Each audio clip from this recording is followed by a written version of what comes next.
अस्सलाम वालेकुम तमाम सुनने और देखने वालों को। पाकिस्तान में थोड़ी सी बिजली रह गई है और पाकिस्तान बहुत तेज़ी से पत्थर के ज़माने की तरफ दौड़ रहा है।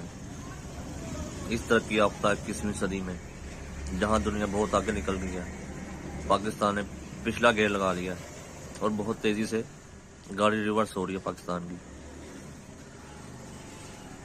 आप सबको मुबारक हो, क्योंकि इसमें हर उस शख्स का हाथ है, हर उस पाकिस्तानी का जो एक दूसरे की शाखें काटने में लगे हुए हैं। पाकिस्तान में इस वक्त बिजली का बदतरीन बहरान है और सर्दियों में वैसे ही गैस नहीं आती पाकिस्तान में माशाल्लाह। उसके साथ साथ पानी भी ऐसे ही है।